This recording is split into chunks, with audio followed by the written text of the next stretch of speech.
I had been teaching for, I don't know, 10 years when I got this new job at a different school, much bigger school. And I worked with these incredible teachers who were kind of intimidating to me. My boss, I saw, was a visionary. And for me, my whole life, I had been a doer. I had just like, I'm a task doer. I get shit done, put it on a list. But I never saw myself as creative.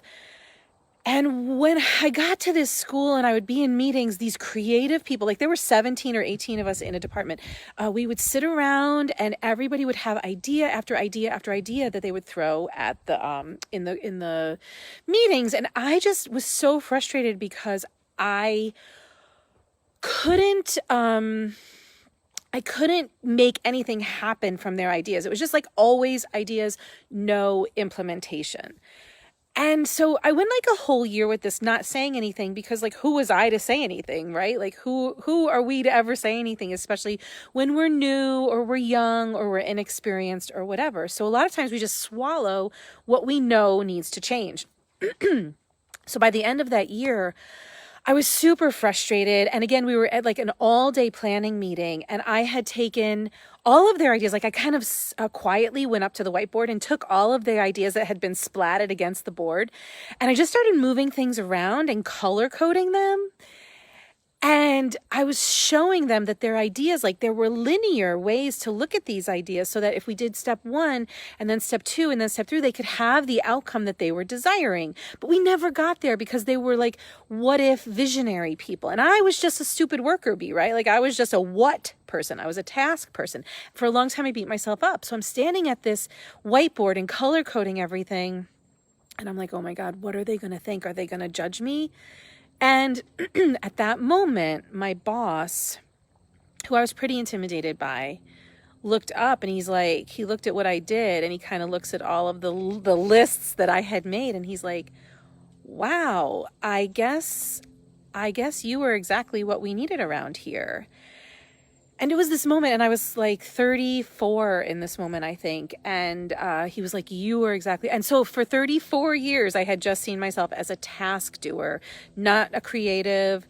And I really didn't feel very valuable in the world. And when he said that to me, I was like, oh, I'm a person who can help these creative people. I'm a person who can help the visionaries of the world actually get shit done. And it really was like a big moment for me. And I remember it even 15 years later because it was very defining for me to see myself in that way as somebody who could help, who had value, who did things differently, who deserved a seat at the table. And I know that for a lot of women out there who want to grow their business or start their business, one of the things that keeps them stuck is like, well, how am I different? I'm not special. There's already people out there doing that. They don't know how to show their value. They don't know how to show that they are different. And so one of the things, a strategy that you can really use to show your value is to think about the things that irritate you and how you would do them differently. Or think about the things that you think are ineffective and how you would do them differently. When you can show somebody that there's a different way to do it, even though it's not their way to do it, that's value. And so I want you to think about like, how can you add value every day to the people who need you? You think differently. You do something differently. You want a different outcome. It is scary to try to go in and make the outcome, happen because it's always been done this way, but that doesn't mean it's the right way to do it. So I just want to encourage you to show your value. And that might mean like that thing that really pisses you off that you want to do differently, or you've got a different opinion about it. Show up with your opinion because you can't quite believe how grateful somebody will be for your different way of doing it. So I want to encourage you to show how to do something differently, even though it might not be accepted widely. I hope this is helpful to you in helping you show your value. I'm Jen Liddy. I'm a business development coach, and my job is to help people grow their businesses with sanity and systems. And I'm coming to you today from the Catskills. Isn't that beautiful? That's my view. And I hope that this has been helpful. Thank you for showing up.